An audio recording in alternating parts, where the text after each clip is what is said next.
Bismillahirrahmanirrahim. Assalamualaikum warahmatullahi wabarakatuh. Alhamdulillahirrabbilalamin. Allahumma salli ala Sayyidina Muhammad wa ala ali Sayyidina Muhammad. Kita berjumpa kembali di channel Ulama Bicara, yang kali ini akan mengangkat tema yaitu tentang anak hasil perzinahan. Insya Allah nanti akan disampaikan oleh guru kita Kiai Haji Khalil Nafis. Sedikit pengantar, kita semua sepakat bahwa Allah menciptakan makhluk yang bernama manusia berpasang-pasangan, pria dan wanita. Dan dalam satu riwayat yang lain, Allah menggaranti tentang rizki kita. Kemudian Allah juga memberikan batasan usia kita, bahkan Allah menetapkan jodoh kita. Tapi ada sebuah fenomena yang kini berkembang di dunia modern, yang justru bisa saya katakan justru merusak hubungan suami istri tetapi belum dalam kondisi ikatan pernikahan. Yang akan menjadi masalah besar adalah ketika nanti mereka melahirkan anak. Bagaimanakah posisi anak ini? Apakah dia bisa dikatakan sebagai anak kandung secara biologis? Apakah dia juga berhak mendapatkan warisan-warisan dan lain sebagainya? Ikuti penjelasannya bersama Kiai Haji Khalil Nafis.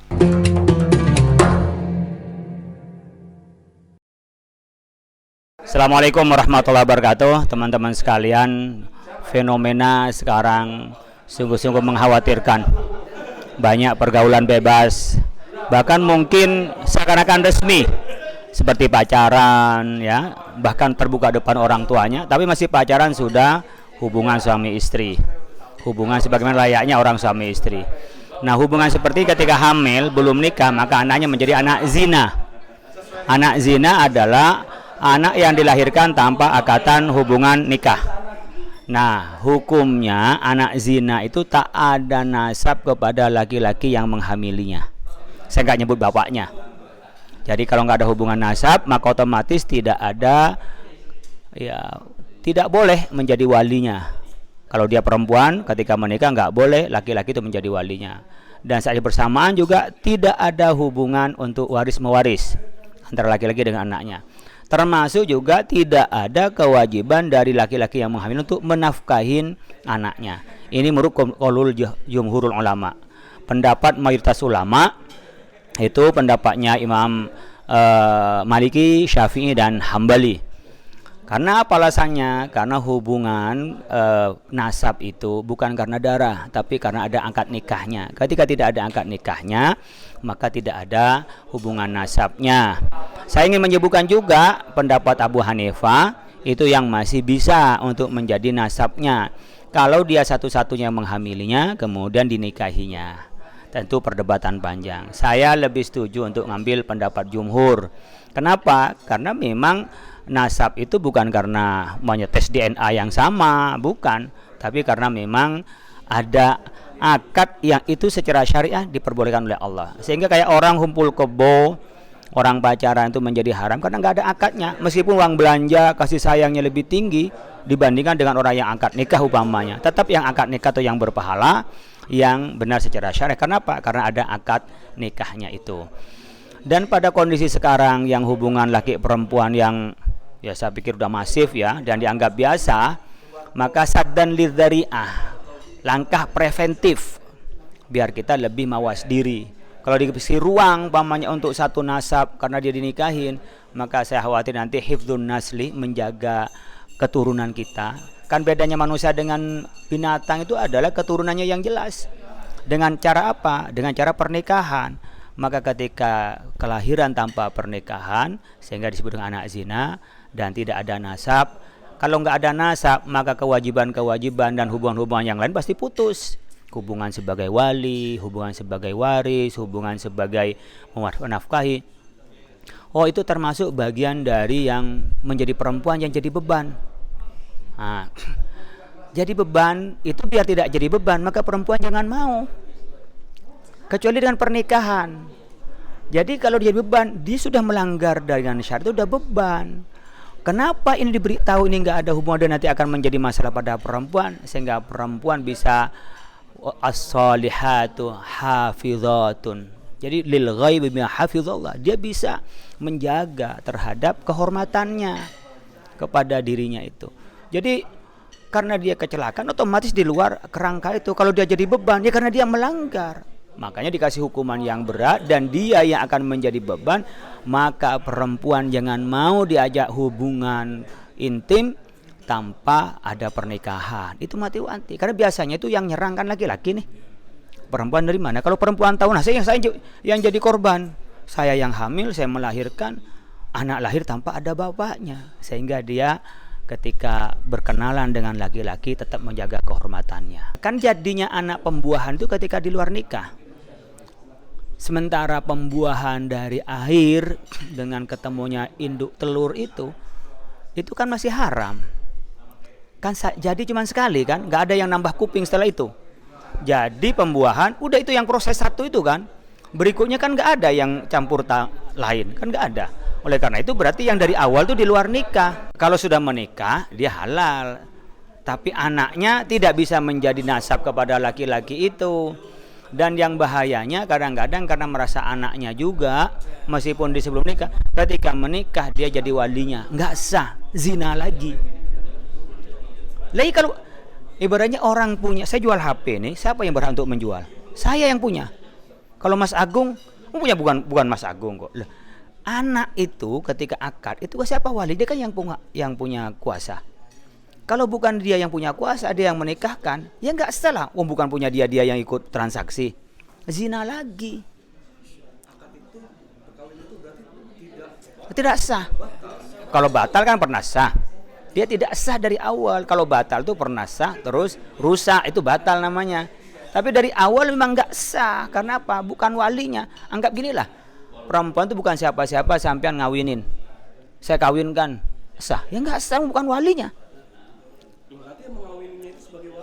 Hakim, harus hakim. Ya KUA, kayak tokoh agama itu bisa. Itu. Karena dia dianggap orang yang nggak punya wali. Disitulah kok jadi korban perempuan. Nah, iya, biar tidak jadi korban jangan zina. Gitu. Ya tetap nggak bisa kalau nanti tolerir orang akan melakukan semua. Itulah ketegasan dari hukum Allah. Kalau nanti ketika terlalu berarti makwin. Jadi orang menganggap gampang. Itu namanya saddan lidzari'ah, langkah preventif. Karena ada orang yang menjadi korban, besoknya perempuan nggak sembarang. Itu. Karena di dalam hukum Islam itu bukan karena kesamaan DNA, bukan. Sama DNA iya, saat yang bersamaan DNA yang sama disahkan melalui nikah. Jadi di mana bedanya antara kumpul kebo dengan perkawinan, pernikahan? Ya akadnya. Ketika akadnya tidak benar, meskipun lebih sayang, meskipun lebih banyak uang belanja, nggak ngefek. Akadnya nggak ada, ya nggak sah. Makanya ketika angkah tukah wazawaj tukah qabil tu nikah, itu udah jadi nih istrinya. Pegangan sudah jadi pahala, menatap jadi pahala, semua jadi pahala dari akad. Bukan karena pemberian, bukan karena satu darah, enggak. Makanya kalau orang nyari nasab dari DNA mungkin menelusuri kesamaan darah iya. Tapi pada akhirnya nggak bisa karena sama ini tuh ditetapkan sebagai nasab, itu nggak bisa. Nah itu kan dalam rangka hifdzun nasl, menjaga keturunan manusia. Manusia itu bedanya sama binatang kan jelas keturunannya. Dari siapa? Jadi kalau mau Anda kan dipermudah oleh Islam untuk menikah. Tinggal bapaknya nyerahin, saksi 2 orang, udah jadi istrinya. Ngapain zina? Tinggal datang baik-baik, kemudian akad, udah jadi. Sehingga kalau itu hukum menjadi perempuan yang menjadi korban, ya biar perempuan besok enggak kemakan rayu gombal dari laki-laki. Karena engkau yang akan menanggung akibatnya. Laki-laki masang benih, pergi dia. Itu. Iya, makanya nanti kalau ketahuan zina, baru dia dikasih hukuman zina. Bisa dijilid, bisa dirajam, itu sama kalau hukumnya. Tapi ketika terjadi kehamilan, itu yang terjadi adalah beban bagi perempuan. Makanya perempuan jangan terbujuk rayu. Kalau kau memang baik-baik, datangin sama orang tuanya, nikah. Nah itu. Islam nggak ada dosa keturunan. Mungkin juga anak zina bisa baik-baik. Nggak bisa dianggap anak haram, enggak. Yang dosa ibu bapaknya. Tapi adalah bagian dari akibat. Mungkin orang tahu sejarahnya dia, itu kan kayak orang pernah dilecehkan. Itu Itu soal psikologi, Tapi kalau umpamanya selamanya tidak tahu atau memang orangnya mentalnya tangguh, ya oke, kan kembali kepada kejiwaan masing-masing. Tapi dalam Islam nggak ada dosa keturunan. Oh, karena anak zina terus dia dosa sebagaimana ibu bapaknya, nggak ada. Yang dosa tetap ibu bapaknya. Tapi kalau jadi korban, ya pastilah. Kayak di mana umpamanya sapi itu berantem sesama sapi, kambing sebelahnya pasti kena senggol kan gitu. Itu hukum alam kalau itu, gitu loh. Dan tadi hukum agama, dan itu juga sama dengan nikah siri sebenarnya nggak masalah ya? Nikah siri nggak ada masalah. Dosanya kan kepada pemerintah, nggak taat pada pemerintah, tapi tidak menghalangi sahnya dan pahalanya untuk hubungan. Dia cuman berkenaan dengan taat pada pemerintah. Islam mengajarkan taat kedua-duanya, pada pemerintah dan pada agama. Pada agama tidak berarti agama nggak penting pemerintah. Pemerintah juga penting, cuman kalau tidak taat pada pemerintah tidak menghalangi sahnya pernikahan. Tapi kalau sudah tidak sesuai dengan agama, cuman dicatatkan, ya dia dosa. Kan itu konsekuensi kalau ini hukuman, kalau pemerintah, kalau agama itu dosa. Bisa Allah berikan sekarang, bisa kelak di akhirat. Tapi kalau hukum pemerintah, kalau nggak dihukum sekarang, ya nggak ada hukuman lagi kan gitu. Kalau nasabnya anak kepada ibunya, kepada bapaknya nggak ada nasab. Jadi umumnya anak pertama dari ibu ini hasil zina, itu nggak ada dengan bapaknya, dia hanya dengan ibunya. Ketika menikah setelah itu laki-laki dengan ibunya, adiknya itu berarti anak keduanya. Ini kadang-kadang banyak sekarang kecelakaan dinikahin terus anggap anaknya. Ini harus anti-wanti nih. Kalau kecelakaan, udah langsung nikahin aja dah. Nggak ngaruh, anak tetap anak orang lain. Hanya anak ibunya, bukan anak laki-laki itu. Kalau dia menikah nanti anak lahir, terus laki-laki yang menikahkan, ya nggak sah. Ya namanya nggak sah. Jadi namanya ini anak hamil, kemudian ketika hamil dinikahkan. Saya masih ngikutin mazhab Syafi'i masih boleh. Jadi ketika sudah itu udah jadi suami istri. Tapi perempuan ini, anak ini tetap tidak ada hubungan nasab kepada laki-laki itu. Anak yang kedua banyak hasil pernikahan sudah jadi anaknya berdua. Tapi yang sekali zina nggak ada ketemu itu. Makanya kalau kita sudah bisa memberi hukum begini, itulah bisa antisipasi pada remaja kita dan kepada kita. Kasihan kan? Ya kasihan, ya kan dikerjain dong. Ini masalahnya kita dibikin tidak tahu, setelah terjadi kasihan, besok bikin lagi. Karena akan terus berulang kalau kita kasihan. Apa tujuannya hukum? Al-mawani wa zawajir. Hukum itu untuk apa? Bagi orang yang sudah melakukan jadi jerah. Itu zawajir, itu namanya mawani. Zawajir, orang itu menjadi jerah. Ketika kita orang yang melakukan karena ada hukumnya itu menjadi mawani, jadi penghalang gitu. Itu jadi. Itu tujuan hukum itu adalah mawani wa zawajir. Yang melakukan, aduh ya Allah, saya sadar besok enggak zina lagi. Bagi orang yang belum zina, jangan kayak kita nggak ada hubungan tuh anak dengan bapaknya. Ya memang masih tega memang. Kasihan dia Pak, ya kasihan memang. Tapi itulah hukum untuk apa? Biar besok nggak ngulangi lagi. Kemudian orang yang tahu hukum ini berat dan jadi beban pada perempuan, nggak ada perempuan yang mau diajak hubungan di luar nikah. Pasti yang melakukan jadi korban. Tapi namanya kehidupan pasti ada tumbalnya. Dia seperti tadi, narkoba dihukum mati. Tanya tobat, kasihan lah Pak, udah tobat kok masih dihukum. Tapi kalau nggak dihukum, nanti besok banyak bandar narkoba lagi. Dihukum aja masih banyak bandar, apalagi nggak dihukum. Itulah namanya di dalam konsep hukum al-mawani wa zawajin. Nggak pakai perasaan Pak. Kalau hukum pakai perasaan, gimana kalau nanti nggak tega gitu? Kita nggak nyampe. Urusan lu ngapain ngatain? Kenapa lo yang melakukan kalau saya disuruh nanggung perasaannya? Kita menyampaikan hukum Allah. Anda yakin laksanakan, nggak yakin tanggung sendiri. Saya sebagai kiai yang ngerti, saya wajib menyampaikan. Kalau nggak menyampaikan, saya ditanya depan Allah. Saya menyampaikan, Anda nggak ikut. Masyarakat yang dengar dari podcastnya Mas Agung, ya terserah dia. Saya sudah selesai di hadapan Allah ditanya. Saya sudah pernah podcast ya Allah dengan Mas Agung, gitu selesai. Nah, itu hujahnya di situ, saudara.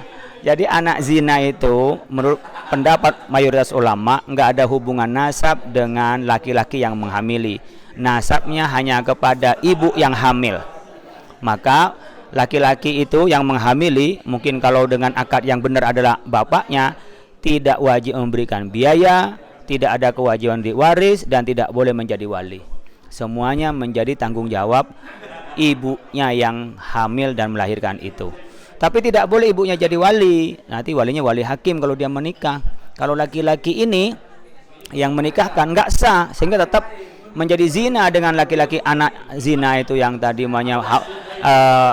menikah dengan orang lain, meskipun pada saat hamil dinikahi oleh laki-laki itu, karena pada saat jadi sudah ya dari air yang haram, kan sekali jadi sekali pembuahan itu. Oleh karena itu ini hukum yang harus ditegaskan biar kita tak berdaya untuk tak terpedaya perempuan-perempuan untuk berzina. Karena apa, bebannya semua banyak pada perempuan, menjadi single parent dan seterusnya. Memang korbannya perempuan, apa enggak laki-laki Pak jadi korban? Itulah kehendak Allah. Biar apa? Kan yang menjaga perempuan. Jadi perempuan jangan mengumbar. Laki-laki kalau soal hukumannya sama, soal jilid ketika dia sendiri, ketika dia punya pasangan itu dirajam. Itu sama kalau hukumannya. Terima kasih.